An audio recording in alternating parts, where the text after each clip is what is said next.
Hey, it's John from John's Carnivorous Plants, and this is my nursery. Today we're going to go over what fertilizers can be used with carnivorous plants. And first off, before I ever say anything about fertilizer, I need to know, whenever I am recommending fertilizer, you are going to use fertilizer in the trapping mechanism of the plant.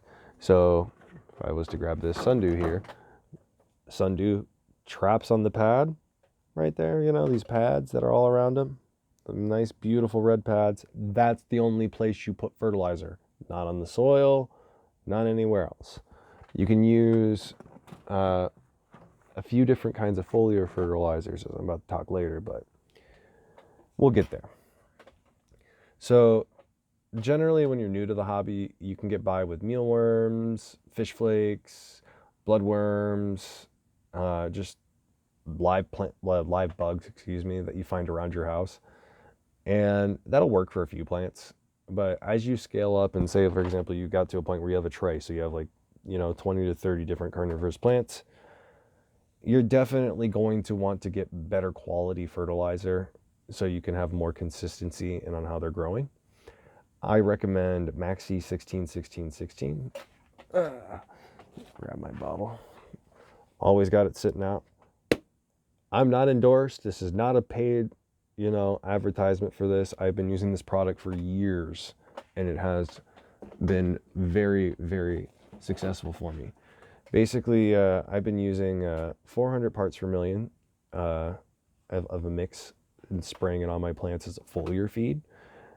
And for the pitcher plants and stuff like that, I'll spray them as a foliar feed and then also fill the pitchers.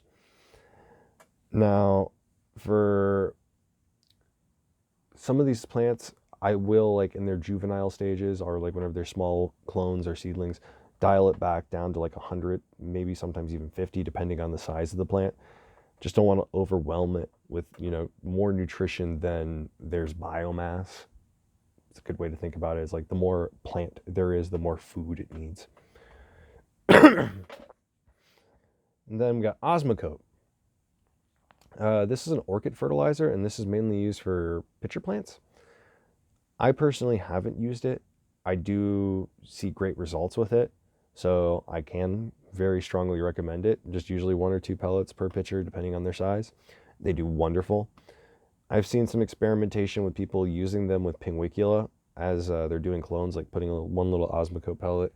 And I don't have a pin clone next to me, but my little cloning cups, I'll have some sand in there and whatnot. People have been putting a little 1 Osmic Co pellet, per about 2 ounces of medium, and they've been getting fairly remarkable results with the more easy growing pings. So just something notable to say. Now with these 3 methods, they all have their different strengths and weaknesses. Depending on your humidity, climate, etc., you're going to find that fish flakes, live feed, etc., they're going to mold and get nasty. The reason I prefer Maxi is it doesn't have that molding issue, especially since I'm trying to keep the plants as presentable for sale. For you at home, it's not as much of a problem. It's just after they start growing mold or stuff, you're definitely going to want to remove that because, it can't be healthy. It's the best way I could put it. Though, whenever you have the foliar feeding in the spray bottle, I'm saying, that's going to cause algae to grow, which then also will mold as it dies and as your conditions change. So there's,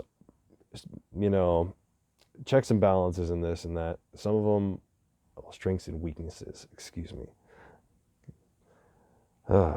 Been reading too much law stuff. At any rate,